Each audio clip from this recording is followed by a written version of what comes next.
berharap kepada semuanya semoga nanti program guru negara ini dapat berjalan dengan baik dan juga tidak dapat nanti menular dan kita semuanya jadi saya rasa bisa banyak dari itu mari kita buka dan ini dari tersebut kepada ibu akan untuk pembahasan masalah destinasi. Selamat pagi, Horas. Salam sejahtera buat kita semuanya. Selamat pagi. Yang saya hormati Bapak Kepala Sekolah SMP Negeri 10 Sibolga, yang saya hormati Bapak Ibu Guru dan pegawai staf tata usaha.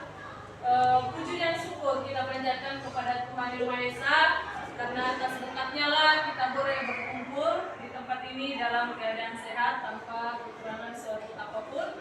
Dan saya juga mengucapkan terima kasih banyak kepada Bapak Ibu Guru yang berkenan hadir di tempat ini untuk mengikuti diseminasi menyebarkan pemahaman penerapan pengalaman budaya positif sebagai salah satu tuntutan tugas pendidikan guru penggerak bersama saya Reslinawati Hutagalung, calon guru penggerak angkatan 7 dari SMP Negeri 10 Sibolga.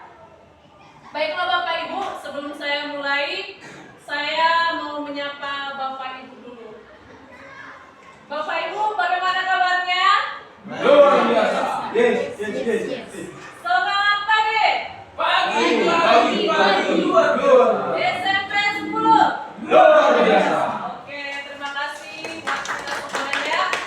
Baik Bapak Ibu, semoga dengan slogan kita luar biasa ya, walaupun kita dengan semua keterbatasan yang ada, tetapi harapannya nanti ke depannya anak-anak kita ini bisa nantinya menjadi laskar-laskar pelangi.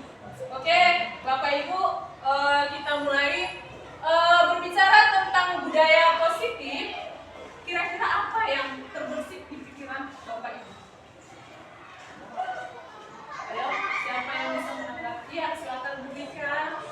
Menurut saya Bu, budaya positif itu adalah segala sesuatu yang memang bagi orang lain juga berguna dan memberikan suatu dampak yang semangat bagi orang yang sekitarnya.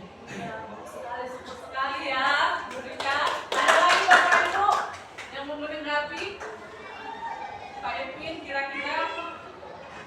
Kalau menurut saya budaya positif itu perilaku yang baik di lingkungan sekitar kita. Iya, super sekali. Iya benar, jawaban dari Bapak Ibu semuanya. Budaya positif itu Bapak Ibu, kebiasaan-kebiasaan ataupun biasaan hal-hal yang baik atau hal-hal yang positif yang nantinya kebiasaan-kebiasaan itu diharapkan tumbuh menjadi karakter. Karakter di sini Bapak Ibu diharapkan nanti yang tumbuh dari dalam diri siswa itu, tidak dari luar, bukan karena hukuman atau paksaan atau reward, tetapi memang melekat di dalam hati anak kita itu.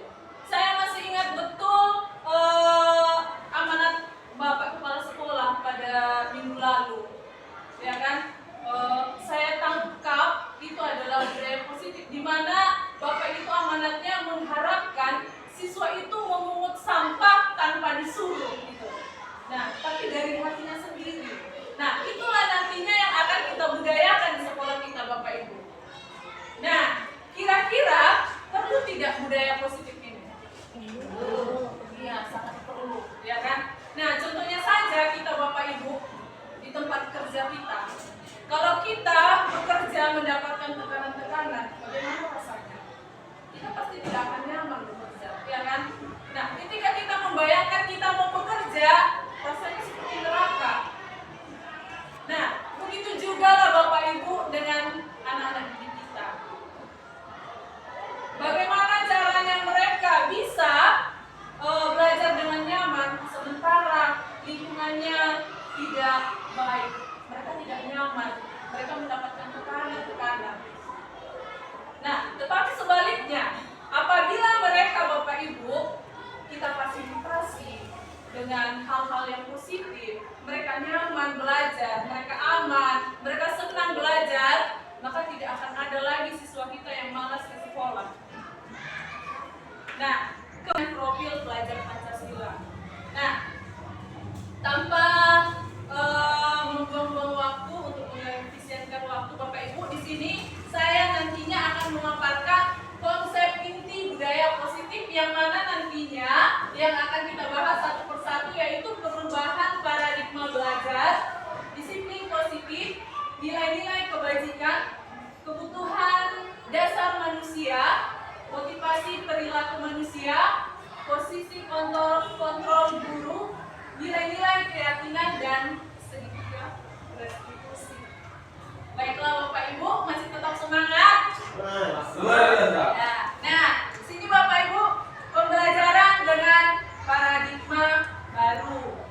Nah, di dalam pembelajaran kita mendengar yang ada namanya teacher center dan student center. Kira-kira saya mau tanya Bapak Ibu, selama ini pembelajaran yang Bapak Ibu lakukan di kelas yang mana? Teacher center atau student center? Pak Edwin kira-kira lebih sering? Kalau saya Bu, sering saya lakukan kolaborasi ya, antara teacher center dan student center. Kalau lebih uni Bu? Ya sama juga Bu, bahwasannya enggak walaupun hanya teacher center tetapi sekali-sekali student. Iya, hebat sekali ya Bapak Ibu ya. Nah, saya juga dulunya ya, saya lebih sering menggunakan teacher center. Saya beranggapan kalau saya tidak menjelaskan, anak-anak itu tidak akan paham. Tetapi itu salah Bapak Ibu. Nah, idealisnya kita diminta menggunakan metode student center, berpusat kepada siswa. Nah, sehingga terciptalah pembelajaran berdiferensiasi. Nah, sehingga para peserta didik belajar sesuai dengan kebutuhannya sendiri. Kita tahu Bapak Ibu bahwa di kelas kita terdiri dari beberapa jumlah siswa, di mana mereka memiliki latar belakang yang berbeda dan tentu sekali memiliki kebutuhan yang berbeda-beda juga. Sama halnya dengan kita di sini, walaupun kita satu ruangan, satu tempat, kita memiliki kebutuhan yang berbeda. Demikian juga dengan peserta didik kita, anak didik kita. Nah, apabila kita menggunakan metode pembelajaran yang berpusat kepada siswa, maka mudah-mudahan kebutuhan siswa itu akan terpenuhi Bapak Ibu. Nah, jadi Bapak Ibu, alangkah lebih baiknya apabila kita menggunakan pembelajaran yang berpusat kepada siswa. Nah, kemudian di sini Bapak Ibu dalam kurikulum Merdeka ada hal-hal yang ingin dicapai di dalam profil pelajar Pancasila. Nah, yang pertama beriman dan bertakwa kepada Tuhan Yang Maha Esa dan berakhlak mulia. Diharapkan dengan pembelajaran yang berpusat kepada siswa, maka akan menumbuhkan keimanan siswa serta memiliki akhlak yang baik. Kemudian terciptanya sikap yang mandiri dan bernalar kritis, kreatif, bergotong royong. Gotong royong di sini maksudnya bukan hanya bekerja membersihkan apa, tetapi bekerja secara bersama-sama, gitu Bapak Ibu. Kemudian berkebinekaan global, itu ada kaitannya dengan budaya. Nah, berkaitan dengan paradigma baru, di sini ada miskonsepsi. Artinya miskonsepsi ini yang dianggap benar ternyata salah Bapak Ibu. Itu hanyalah ilusi. Nah, di sini ada ilusi guru mengontrol murid. Seringkali kita berpikiran, saya guru, saya bisa mengontrol siswa. Ternyata tidak. Nah, mungkin siswa akan melakukan apa yang kita kehendaki. misalnya kamu harus belajar, kamu harus mengerjakan PR, ya kan? Nah, tapi itu terjadi, itu akan dilakukan apabila dia mempersilahkan kita mengontrol dirinya dan tidak akan berkepanjangan, Bapak Ibu, karena tidak dari dirinya sendiri. Ketika kita tidak mengontrol dia, maka dia akan kembali kepada perbuatannya yang kurang baik itu. Karena di dalam dasar pemikirannya aku ini seperti ini, aku ini selalu tidak bisa bermanfaat bagi orang lain. Begitu.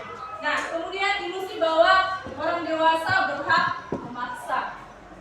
Nah, seringkali orang dewasa percaya bahwa misalnya kita guru, kita anggap kita orang dewasa, nah kita bisa memaksakan kehendak kita kepada siswa. Ternyata tidak, Bapak Ibu. Ketika kita memaksakan kehendak kita, maka awalnya bolehlah dia mengikuti kita. Tapi kalau kita sering-sering memaksa dan dia tidak mau, maka yang ada akan tercipta permusuhan. Dia akan membenci kita. Nah, sama halnya yang lagi viral-viral itu, kemarin ada Ibu Simapunso menunjukkan video sama saya, dia live, dia memaki-maki gurunya, dia mencaci-caci gurunya. Tapi kenapa bisa terjadi? Karena mungkin di masa dia sekolah, gurunya terlalu menjas dia, memaksa. Nah, kita tidak tahu anak itu tersinggung atau tidak. Nah, itu tidak boleh ya Bapak Ibu. Nah, berkaitan dengan teori kontrol tadi, nah di sini kita harusnya mengubah paradigma kita, mengubah cara pandang kita Bapak Ibu. Yang dulunya dari stimulus respon ke pendekatan teori kontrol. Sebelumnya kita stimulus respon. Nah, yang pertama, realitas kebutuhan kita sama. Tetapi di dalam teori kontrol, realitas kebutuhan kita berbeda-beda. Seperti yang saya katakan tadi Bapak Ibu. Anak didik kita semuanya tidak sama. Mereka dari latar belakang yang berbeda-beda, sehingga mereka memiliki kebutuhan yang berbeda-beda. Tidak sama Bapak Ibu. Kemudian semua orang melihat hal yang sama.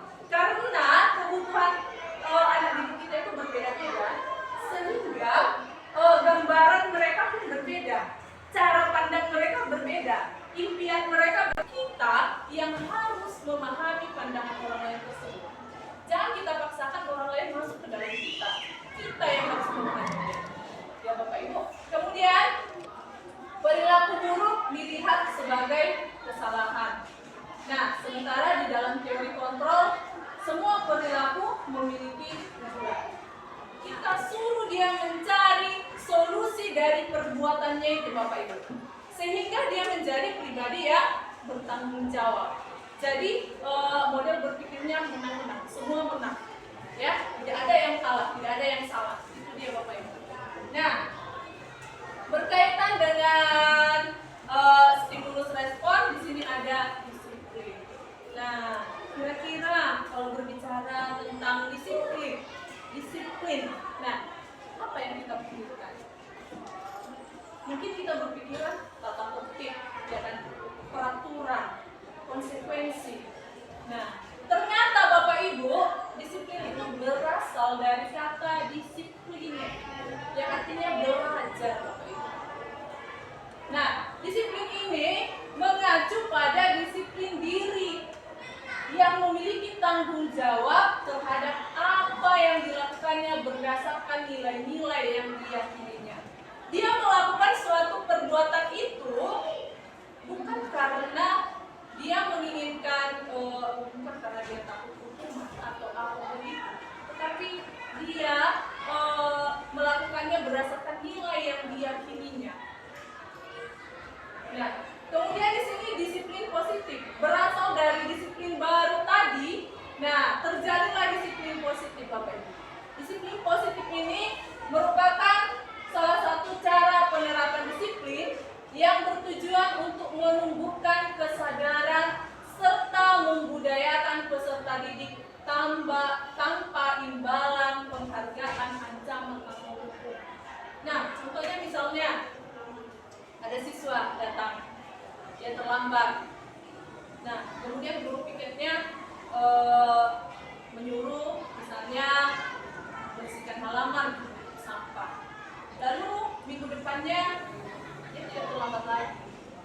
Belum tentu dia tidak terlambat karena kesadaran dia sendiri, tapi mungkin saja dia karena takut dihukum, ya kan? Nah, jadi Bapak Ibu, disiplin positif itu tidak melakukan sesuatu karena imbalan. Misalnya kita mengajar karena kita memang berniat dalam diri kita ingin. Nah, di sini Bapak Ibu ada nilai-nilai kebajikan. Apa itu nilai-nilai kebajikan? Nilai kebajikan itu nilai yang disepakati bersama, lepas dari suku bangsa, agama, bahasa maupun latar belakang. Nah, di sini ada saya ambil Bapak Ibu 3 contoh nilai yang disepakati dari 3 organisasi.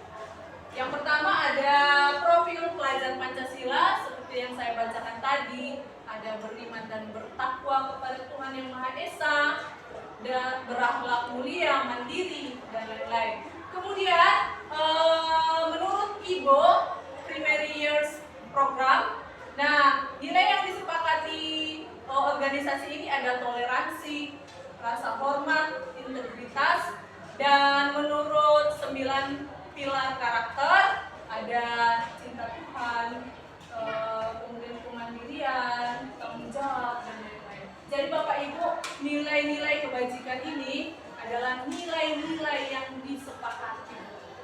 Nanti akan kita perdalam lebih jelas lagi ya Bapak Ibu. Nah, di sini ada kebutuhan dasar. Bapak Ibu,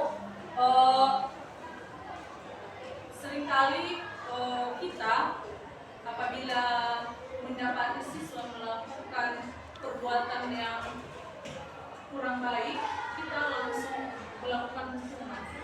Itu sebenarnya tidak boleh. Bisa saja kebutuhan dasarnya tidak terpenuhi sehingga dia melakukan hal-hal yang tidak baik. Apa itu kebutuhan dasar? Nah, kebutuhan dasar manusia itu segala sesuatu yang kita lakukan untuk mendapatkan apa yang kita inginkan. Itu kebutuhan dasar Bapak Ibu. Nah, di sini ada 5 kebutuhan dasar manusia. Kebutuhan bertahan hidup. Nah, contohnya di sini makanan, pakaian, tempat tinggal, dan kesehatan. Misalnya ini Bapak Ibu, kita lagi mengajar ini, ada siswa yang tidur, ngantuk, ya kan? Nah, kita tidak bisa langsung menghukum dia. Ayo lari 3 kali keliling lapangan. Nah, kita tanya dulu. Mungkin saja dia sedang lapar, jadi ngantuk dia belum sarapan dari kemarin. Atau mungkin saja rumahnya kebanjiran, karena banyak siswa kita ini Bapak Ibu yang rumahnya kebanjiran atau mungkin dia malam-malam menguras air sehingga paginya ngantuk, ya kan? Atau bisa saja mungkin kesehatannya sedang terganggu, lagi pusing atau apa lain. Nah, kemudian kebutuhan untuk dicintai dan kasih sayang. Nah, di sini contohnya rasa diterima, disayangi menjadi bagian dalam suatu kelompok. Nah, mungkin kita sering menemukan kasus di dalam kelas apabila sudah belajar kelompok, ya kan Bapak Ibu. Nah, mungkin ada satu orang siswa tidak mau bekerja. Ada aduan, Bu, si Anu tidak mau bekerja. Bu, dia hanya diam-diam saja, kami saja yang bekerja. Nah, itu harus kita analisis Bapak Ibu. Kenapa dia sampai tidak mau bekerja? Mungkin misalnya ada 5 anggota kelompoknya, yang 4 ini sekawan, dia kurang dekat, jadi dia merasa tidak diterima di tempat itu. Nah,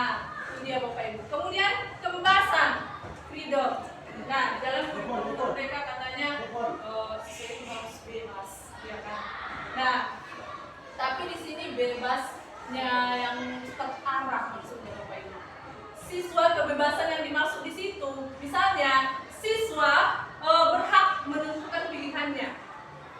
Misalnya pengumpulan tugas, kita kasih sama orang itu.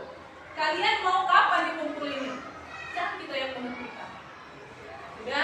Nah, kemudian dengan cara memberikan mereka kebebasan, maka diharapkan mereka akan menjadi pribadi yang mandiri, bertanggung jawab dengan dirinya sendiri. Nah,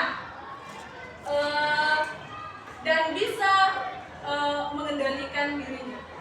Menurut Ki Hajar Dewantara, Bapak Ibu, tugas guru itu hanyalah sebagai among, sebagai penuntun. Kita tidak berhak menentukan anak itu.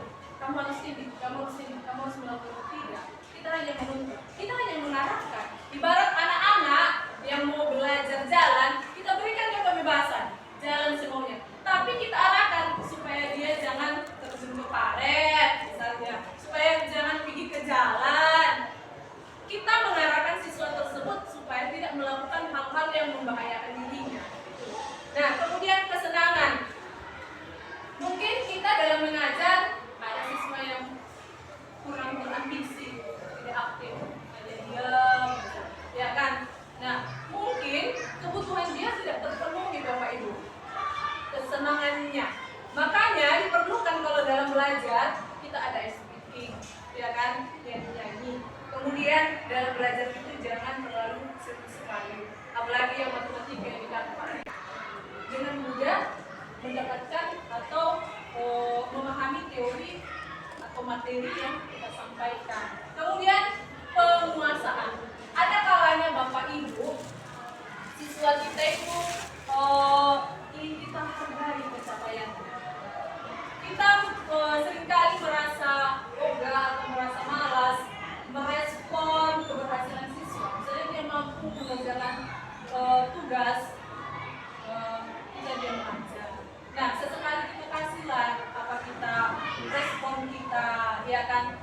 Tidak harus dengan hadiah atau apa, bisa saja dengan pujian, ya kan, atas keberhasilan dia, agar dia merasa bangga dengan dirinya sendiri.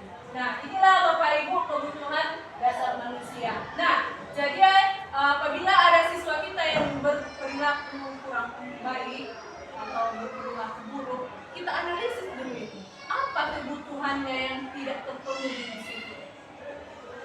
Nah, kemudian Bapak Ibu berkaitan dengan kebutuhan dasar manusia itu, seperti yang saya katakan tadi, motivasi perilaku manusia itu ada dua, intrinsik dan ekstrinsik. Apabila si anak melakukan perubahan hanya untuk menghindari ketidaknyamanan, kemudian apabila dia melakukan perubahan itu untuk mendapatkan imbalan atau penghargaan dari orang lain, berarti belum dari dirinya. Sama seperti kita Bapak Ibu, mungkin ya kita sama anak-anak kita sering iming-imingi, kalau kamu jadi juara, mama kasih ini. Kalau kamu bisa membaca, mama belikan es krim, gitu kan? Nah, di situ berarti motivasinya masih dari luar Bapak Ibu. Yang kita inginkan ada motivasi dari dirinya, lahir dari dirinya. Nah, ini dia. Motivasi intrinsik itu untuk menjadi orang yang mereka inginkan dan menghargai diri sendiri dengan nilai-nilai yang mereka percaya. Contohnya Bapak Ibu, mungkin kita di sini memiliki sepeda motor, ya kan? Nah, ketika misalnya Bapak Ibu memakai helm hanya karena takut ditilang, takut diapain polisi, berarti itu masih nilai motivasi ekstrim.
bersihkan kamar mandi. Itu tidak terencana. Nah, kemudian murid tidak tahu apa yang akan terjadi. Dia tidak dilibatkan. Kita sendiri satu arah. Kamu bersihkan kamar mandi. Di dalam hatinya dia tidak tahu hukuman apa yang akan dia terima sebelumnya. Nah, kemudian berupa hukuman fisik dan psikis. Nah, kalau psikis mungkin secara mentalnya ya, kalau fisiknya badannya bisa mencubit. Nah, kita seringkali tidak menyadari bahwa perkataan kita saja bisa menyinggung perasaan orang lain dan bisa mengakibatkan trauma bagi kita. Ya kan Bapak Ibu? Nah, begitu juga dengan fisiknya. Apalagi di usia SD sampai SMA, coba Bapak Ibu bayangkan apa yang paling Bapak Ibu ingat di masa sekolah Bapak Ibu? Pasti hal yang menyenangkan dan yang menyedihkan.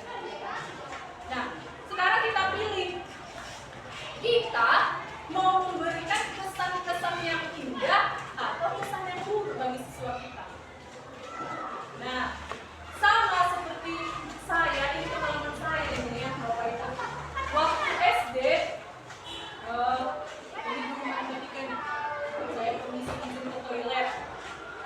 Dikasih, namanya SD kan, kalau udah permisi satu, permisi semuanya. Nah, setelah saya permisi, banyak kawan-kawan yang mengikut. Nah, ketika masuk, langsung disuruh berdiri dan dipokok pakai apa itu Bapak Ibu? Apa namanya itu? Penghapus kayu. Itu kan masih zamannya kapur, penghapusnya kayu. Nah, saya nggak tahu kesalahan saya. Tiba-tiba dipokok gitu kan. Nah, semenjak saat itu Bapak Ibu, ini pengalaman saya, sampai saya kuliah, saya tidak berani izin ke toilet. Ketika guru menjelaskan, saya takut dimarahi. Nah, bahkan sampai sekarang kalau udah kerja, kalau mau permisi saya mikir-mikir 10 kali. Kalau udah tahan kali baru ya. Gitu. Jadi mengakibatkan trauma. Nah, itu dia kalau kita konsekuensi. Nah, seperti di sekolah kita sudah ada tata tertib. Misalnya pakaian hari Senin, pakaian untuk ini, nah, kalau tidak melakukan itu ada konsekuensi. Ya kan, kalau misalnya dipanggil orang tuanya atau disuruh membersihkan lingkungan atau apa gitu. Dan di situ sudah ada rencana. Kalau kamu tidak melakukan ini konsekuensi. Nah, kemudian tetapi Bapak Ibu, murid dibuat tetap tidak nyaman. Dan sikap guru di situ selalu memonitor, mengawasi murid. Nah, restitusi. Bedanya dengan restitusi itu apabila siswa melakukan kesalahan, kita memperbaiki kesalahannya. Sudah dengan mengadakan kolaborasi. Sudah pendekatan. Lalu mencari solusi. Jadi tidak ada hukuman, Bapak. Nah, kita adakan pendekatan, lalu kita cari solusinya. Kita suruh dia yang mencari solusinya, tapi dengan bimbingan kita dulu, sudah sehingga dia menjadi pribadi yang bertanggung jawab. Nah, di sini Bapak Ibu ada 5 posisi kontrol guru, ada sebagai penghukum, ada sebagai pembuat merasa bersalah, pemantau, teman, dan manajer. Nah, Bapak Ibu, kita coba simak video ini mengenai posisi kontrol.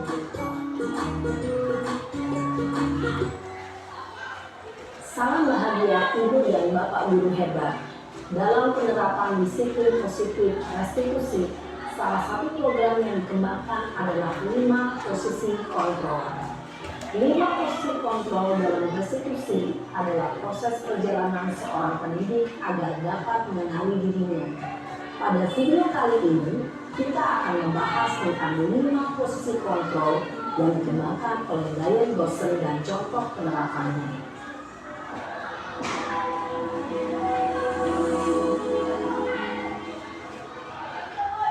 Lima posisi kontrol itu adalah: 1. Posisi penghukum. 2. Posisi pembuat merasa bersalah. 3. Posisi teman. 4. Posisi pemantau atau monitor. Dan 5. Posisi manajer. Untuk lebih memahami kelima posisi tersebut, mari kita saksikan kasus Naren yang terlambat hadir 20 menit di sekolah dan melihat bagaimana kelima posisi kontrol dalam menghadapi masalah tersebut.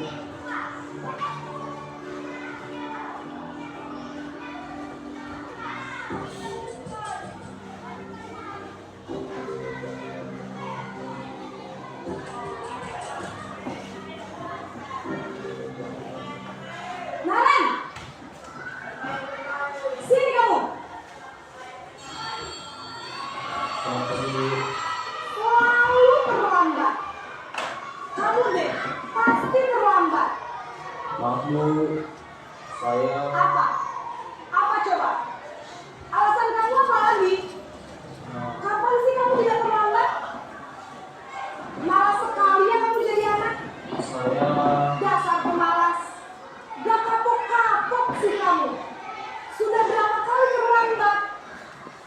Sana, kamu keliling lapangan basket 2 kali.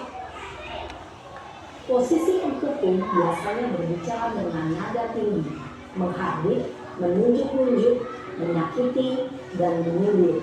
Hukuman bisa berupa fisik maupun psikis. Ibu dan bapak guru hebat. Dampak yang terjadi pada murid ketika guru berada pada posisi penghukum adalah murid cenderung akan memberontak, bahkan menyimpan dendam.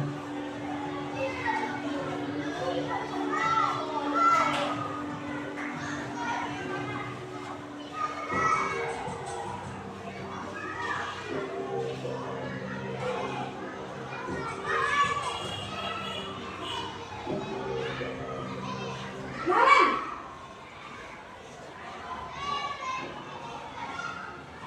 selamat pagi Bu. Naren, kamu kenapa terlambat lagi nak? Ya Tuhan Naren, kamu senang ya bikin aku susah ya? Kalau kamu terlambat lagi, nanti ibu yang tegur batang kepala sekolah nak. Disangka ibu tidak bisa membina kamu. Duh, gimana ini? Maaf Bu, Duh Gusti Naren, kamu suka ya kalau ibu tegur bapak kepala sekolah? Terus? Posisi pembuat rasa bersalah berbicara dengan nada tenang, cenderung lembut. Namun kata-kata yang diutarakan membuat murid merasa menjadi orang yang gagal, memandang buruk dirinya sendiri, merasa tidak berharga, dan tidak sanggup membahagiakan orang lain. Ketika guru mengambil posisi pembuat rasa bersalah, murid akan menganggap dirinya yang bersalah dan ia akan menyimpan emosi negatif tersebut di dalam dirinya.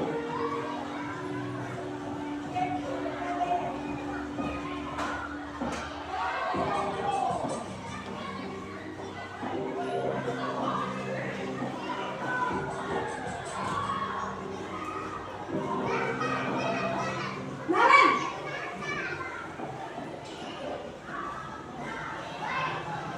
selamat pagi Bu. wah sudah jam berapa ini nak? Terlambat lagi ya sayang.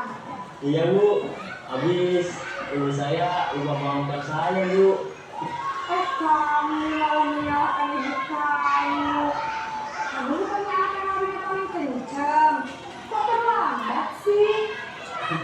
Iya Bu, saya memang terlambat bangun tadi. Jadi biarpun saya lari kencang, tetap gak kekejar Bu. Ya sudah sana. Nanti lain kali larinya lebih kencang lagi ya. Biar gak terlambat lagi. Bikin seneng ibu. Demi ibu. Bisa kan? Bisa lah Bu. Dalam posisi teman, guru berbicara dengan nada suara ramah, akrab, cenderung bersenda gurau untuk menjaga suasana tetap santai. Murid akan merasa senang, aman, dan akrab dengan guru. Identitas yang tercipta adalah identitas sukses atau berhasil. Namun, perlu diingat, karena ini masih dorongan eksternal, maka ada faktor ketergantungan dari murid kepada orang tertentu.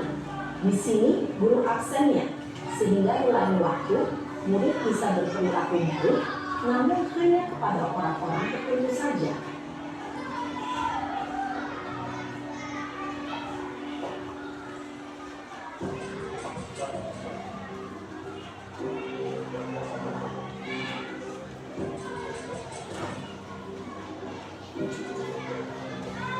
Naren,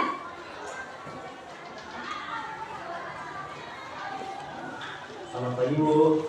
Naren, apa peraturan sekolah kita tentang jam berapa kita harus masuk sekolah, nak? Kita harus di sekolah jam 7 Bu. Iya betul, sekarang sudah jam 7.20. Naren sudah tahu konsekuensinya jika terlambat hadir. Paham Bu, saya harus tinggal kelas pas jam istirahat selama 20 menit. Iya benar, konsekuensinya demikian. Jadi nanti jam 9.30 pas istirahat, kamu harus tinggal di kelas, kerjakan tugas tambahan untuk ketertinggalan kamu, ya? Baik Bu. Posisi pemantau mengandalkan penghitungan atau data untuk mengontrol murid. Guru mengarahkan murid berdasarkan peraturan dan konsekuensi. Seorang pemantau menunjukkan bahasa tubuh dan ekspresi wajah yang datar dan cenderung formal.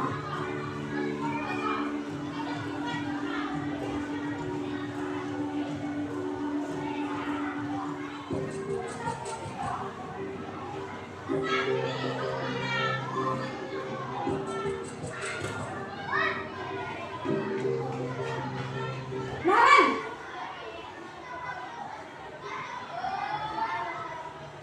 Selamat pagi Bu. Selamat pagi, Naren. Maaf Bu, saya terlambat. Iya, sekolah masuknya jam 7, sekarang sudah jam 7.20. Jadi sekarang bagaimana ini, Naren? Maaf Bu, saya lupa start alarm saya semalam. Baiklah, menurut kamu, keyakinan sekolah yang mana yang perlu kamu tingkatkan? Menghargai diri sendiri dan orang lain mungkin ya Bu.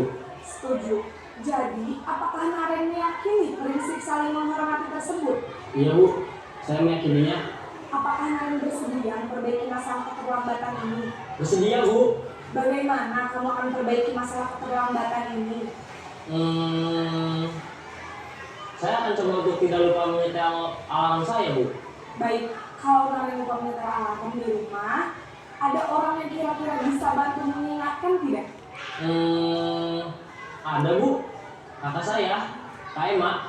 Ada lagi selain Kak Emma? Selain Kak Emma, ada ibu saya. Baik, jadi yang mengingatkan Naren adalah Kak Emma dan ibu kamu ya. Kira-kira akan mulai start alarm kapan nih, Naren? Setelah pulang sekolah, akan segera saya lakukan. Baik, jadi Naren akan setel alarm untuk bangun besok pagi dan akan diingatkan oleh kakak dan ibunda Naren ya.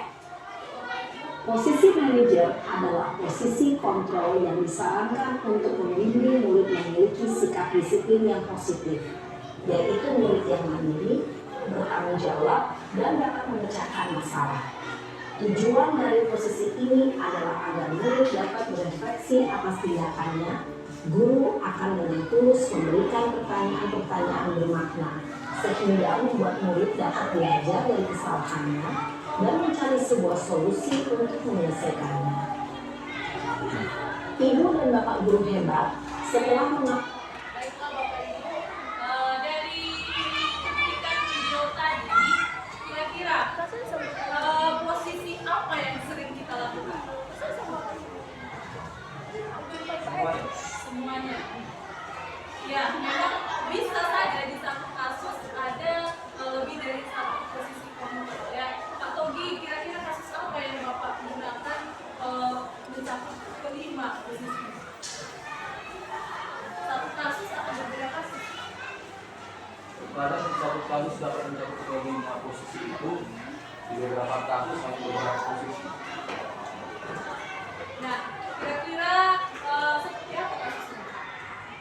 Misalkan ketika siswa berkelahi, perkelahian antar siswa, kadang di usia remaja menimbulkan emosi yang meledak-ledak, sehingga terkadang baik secara verbal maupun fisik terjadi kesalahpahaman, pergesekan yang menimbulkan perkelahian.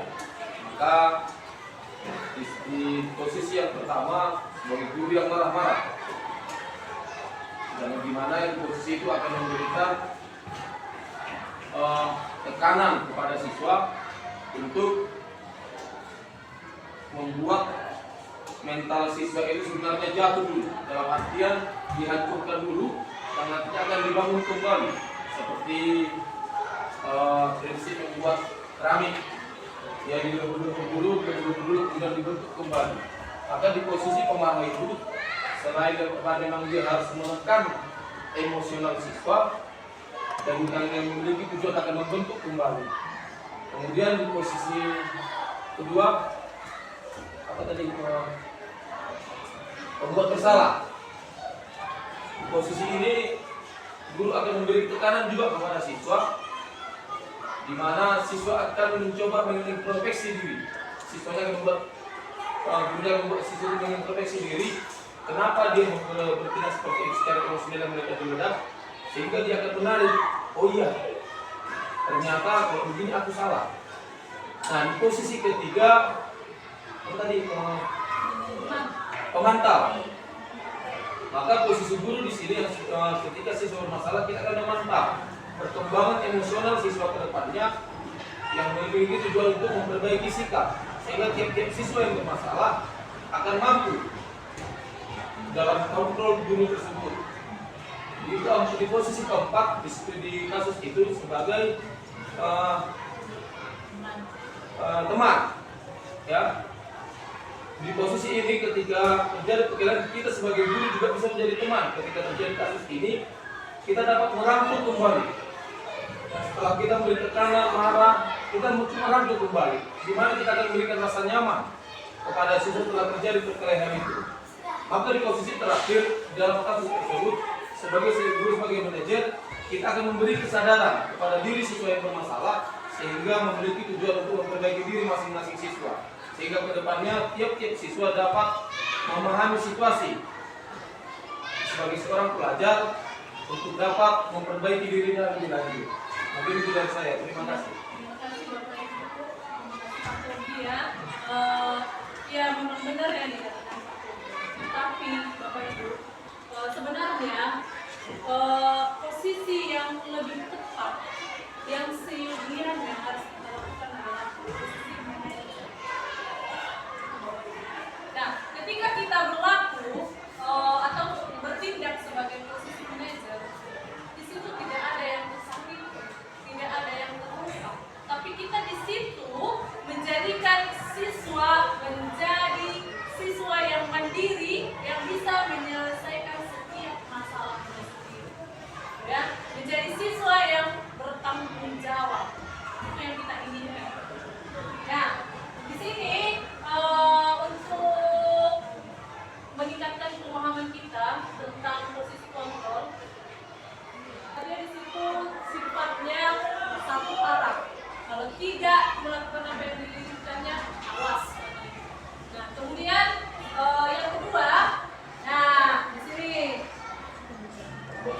ayo buat salah. Iya, pembuat merasa bersalah. Itu sangat kecil sekali dengan kamu. Nah, kemudian yang ketiga, nih, ayo, apa rencana kamu untuk memperbaiki hal ini? Ayo, apa? Teman atau manajer?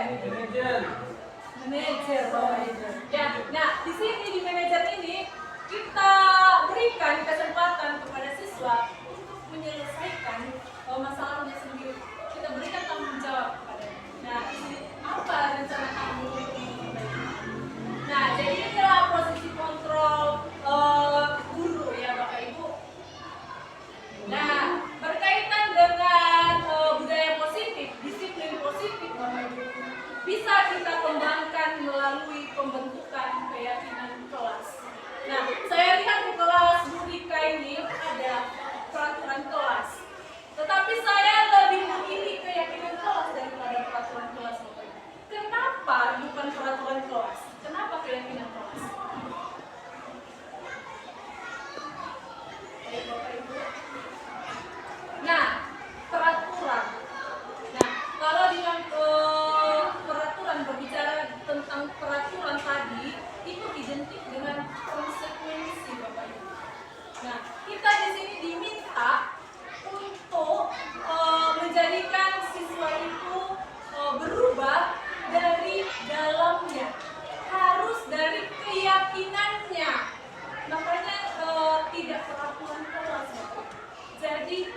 terlalu luka parah, apalagi apabila luntur, ya silakan Bapak Ibu.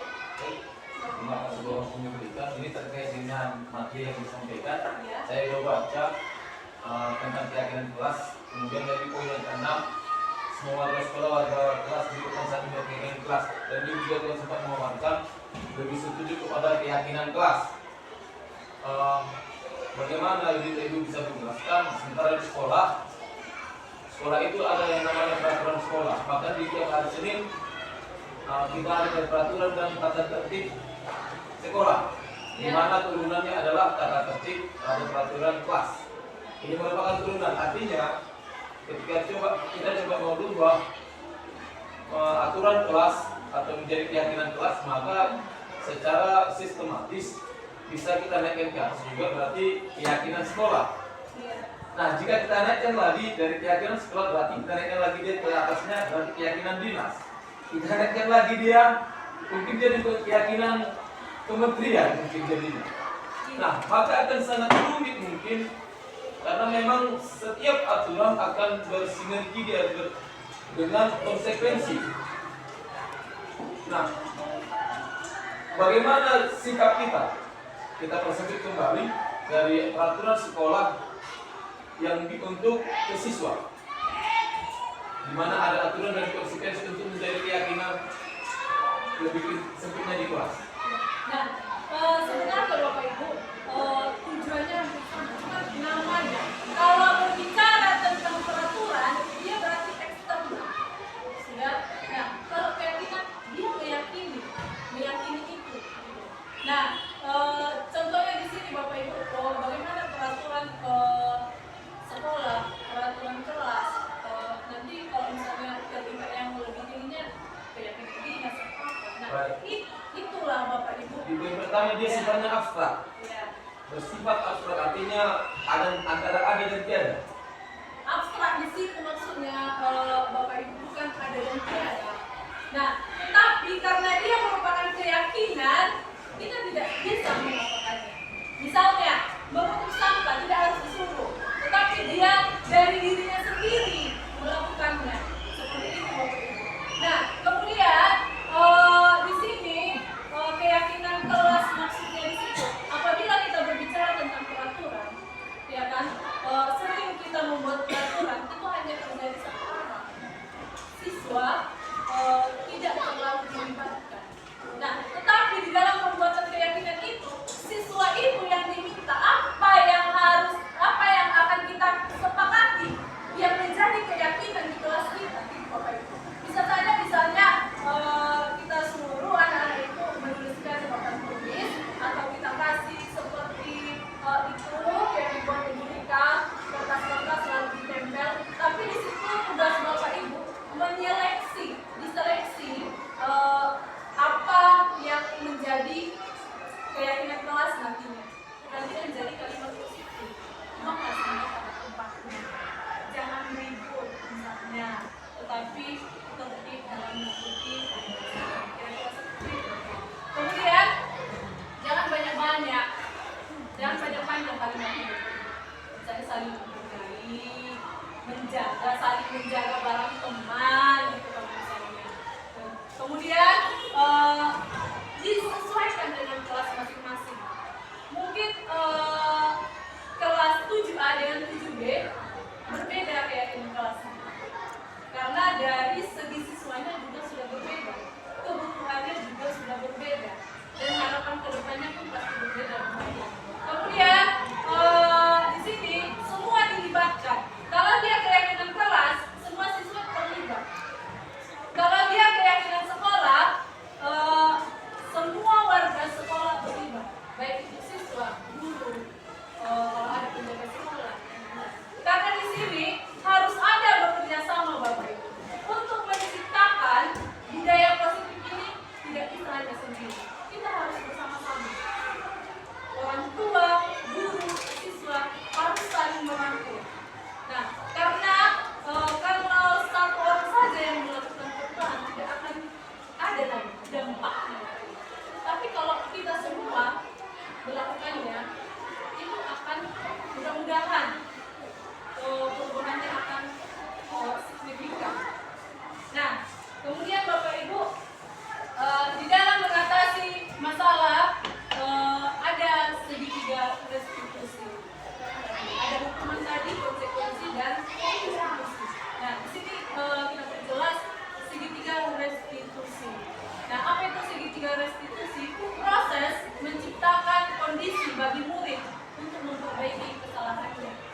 Ya, nah misalnya ada sebuah kasus, kemudian kita katakan pada dia, padahal kamu bisa, misalnya ada siswa yang berkelahi atau tidak senang, ya kan, dia hanya memukul meja misalnya, tapi kamu tidak sempat menunjuk dia kan, memukul dia kan. Nah, kamu pasti melakukan itu ada tujuannya gitu. Nah, kita di situ memberikan penguatan. Nah, kemudian menanyakan keyakinan. Ini berkaitan dengan keyakinan kelas tadi. Ketika dia membuat masalah atau berperilaku menyimpang dari keyakinan kelas, kita tanyakan, sudah sesuai tidak dengan keyakinan yang kita buat? Nah, saya biasanya, tapi karena saya tidak wali kelas, saya tidak berani Bapak Ibu menempel-nempel keyakinan kelas yang kami sepakati. Tetapi selama pembelajaran kami selalu membuat keyakinan kelas, tapi karena saya sering membuat poin-poin, jadi di poin-poin itu nanti kalau saya tempel-tempel, wali kelasnya akan marah sama saya, ya kan, karena itu hak wali kelasnya. Jadi Bapak Ibu ada 3 kegiatan restitusi, segitiga restitusi. Yang pertama menstabilkan identitas, kemudian menanyakan validitas, dan menanyakan keyakinan. Nah, di sini ada contoh penerapan segitiga restitusi yang saya coba.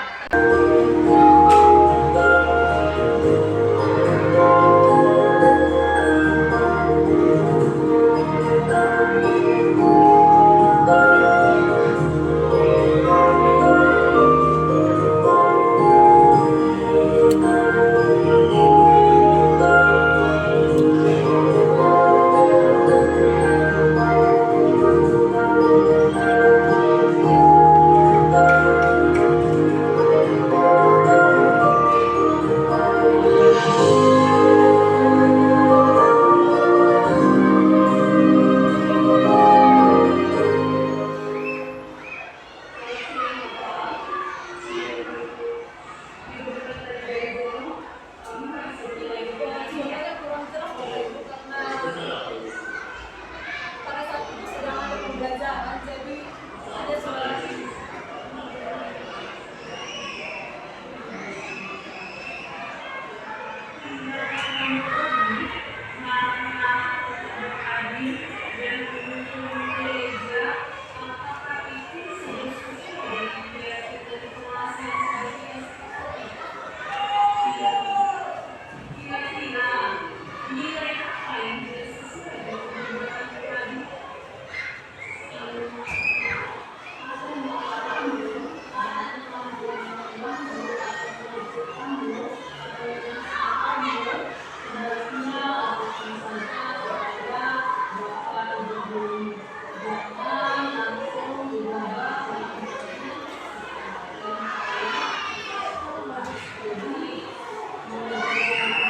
Nah, itulah dia Bapak Ibu contoh penerapan segitiga restitusi dalam menyelesaikan masalah. Nah, jadi Bapak Ibu, apabila kita siswa kita melakukan masalah atau perilakunya kurang baik, bisa kita lakukan segitiga restitusi ini.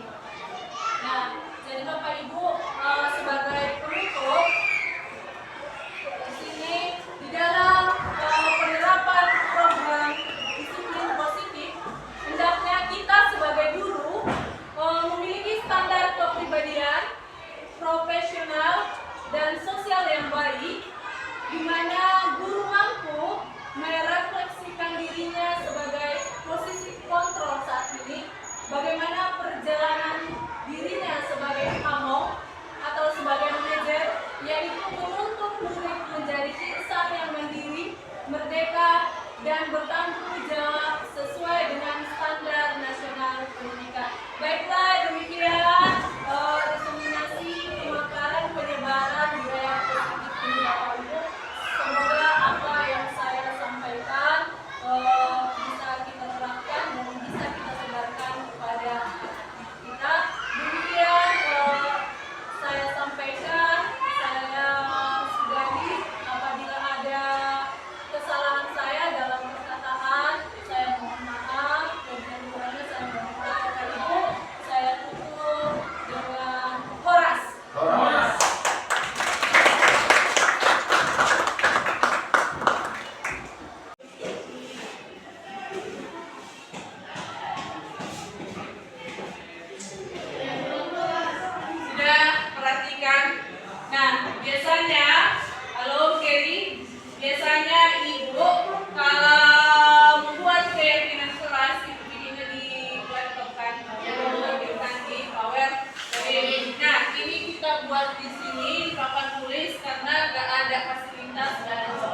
supaya mendidik kamu mulai dari dini. Ketika kamu sudah terbiasa melakukan keyakinan-keyakinan itu, maka ketika kamu nanti sudah besar, itu sudah melekat dalam hati, sudah melekat dalam diri. Contoh misalnya, sudah menjaga barang orang lain. Menjaga barang orang lain di situ artinya tidak mengambil, tidak merusak, itu kan? Iya kan? Menjaga barang orang lain, contohnya, ya. Nah, kalau mulai dari sekarang itu sudah kamu tanamkan di dalam hatimu, sudah sampai besar kamu tidak akan berani memegang barang orang lain. Sudah? Kemudian jujur dalam setiap tingkah laku, baik itu perbuatannya, ucapannya, ya kan? Nah, itulah nantinya akan kita buat dan akan kita tempelkan di hatimu. Sudah? Kesepakatan kita buat dulu, apa kesepakatan kita yang mau kita jalankan di dalam kelas ini. Sudah? Paham ya? Apa kesepakatan yang mau kita jalankan di dalam kelas ini? Sudah? Paham? Nah, persyaratannya sudah, tidak boleh menggunakan kata-kata negatif. Maksudnya tahu kata negatif itu apa? Jangan, tidak, ya kan? Nah, tidak boleh menggunakan kata negatif. Contoh misalnya, tidak membuang sampah sembarangan. Itu kata apa? Negatif. Positifnya apa? Membuang sampah pada tempatnya. Itu positif. Jadi nanti ibu minta kamu menuliskan apa yang ingin kamu lakukan, kita lakukan di kelas ini, yang ingin kamu buatkan. Ya, sekarang ambil satu lembar kertas, bagi teman saja. Sudah, yang kecil saja. Sudah. Ayo, ambil satu lembar lalu potong. Satu lembar aja. Jangan sekali. Bisanya satu apa ini dibagi 8 orang. Ayo, yang cepat-cepat.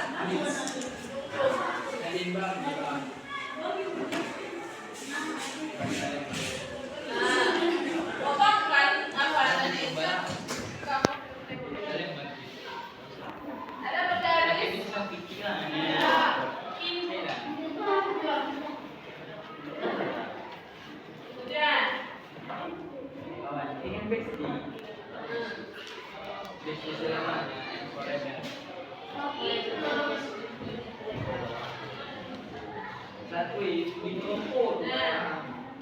Ayo, tuliskan satu hal yang kamu yakini akan kita laksanakan di kelas kita ini. Ayo. Baik kita.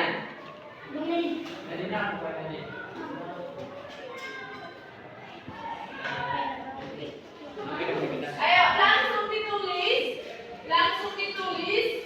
Seperti yang ibu katakan tadi, kalimatnya harus kalimat positif. Apa yang ingin kita lakukan, yang kamu yakini, yang ingin kita lakukan di kelas kita ini, yang ingin kita terapkan. Sudah?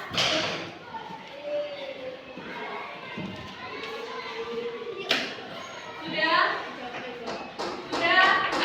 satu kalimat saja. Satu kalimat, langsung kamu buatkan lemnya, lalu kamu tempelkan. Buat kalimat keyakinan yang akan kita lakukan di kelas ini. Contohnya, selalu kayak tadi katakan, menjaga barang orang lain, jujur dalam setiap tingkah laku. Nah, apa yang ada kamu pikirkan yang ingin kita terapkan di kelas ini, supaya kelas kita ini aman, nyaman. Ayo, apa yang ingin kita terapkan, apa yang kamu inginkan kita terapkan di kelas kita ini, itu supaya kelas kita ini aman, nyaman untuk belajar.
menjaga kebersihan kelas. Karena tadi sudah ada jujur ya, sudah ada jujur. Jadi nggak kita bikin double lagi ya. Nah, menjaga kebersihan kelas, kemudian aktif dalam belajar. Ini ya, mendengarkan guru ketika berbicara atau menerangkan, berarti situ aktif ya, aktif dalam belajar. Kemudian sama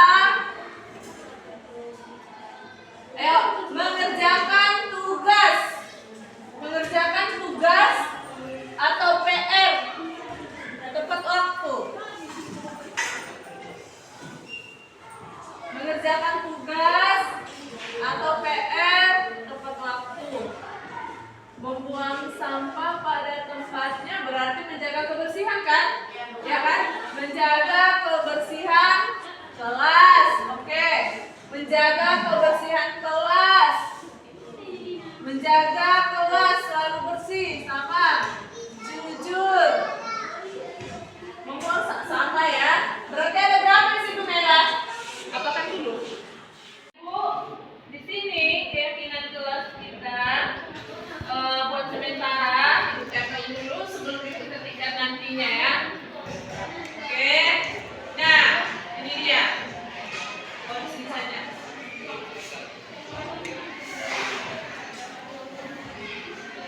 Oke. Nah, jadi anak ibu sudah ada dia apa?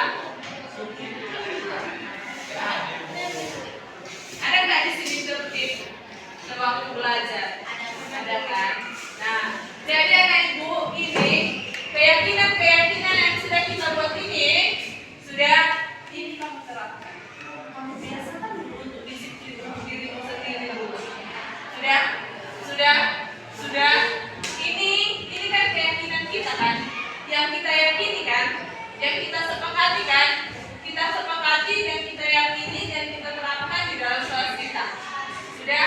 Jadi anak ibu, biasakan kamu melakukan ini tanpa keberatan. Artinya apa? Sikap kamu di kelas ini harus sesuai dengan keyakinan itu. Sudah? Tanpa takut dihukum. Sudah? Tapi itu harus dari dirimu sendiri. Supaya itu nanti menjadi karakter bagi diri. Sudah? Karena di zaman usia ini, di dalam usia ini yang kamu bisa diluruskan. Karena sudah tua kamu nanti, kalau udah berumur kamu nanti 17-an atau kuliahan, sudah sulit. Karena itu nanti sudah melekat di dalam diri. Ya, mulai dari sekarang, mari kita terapkan hal-hal yang baik pada diri kita dan orang lain. Bisa ya. Mudah-mudahan nanti setelah besar nanti kamu akan menjadi orang yang sukses. Amin.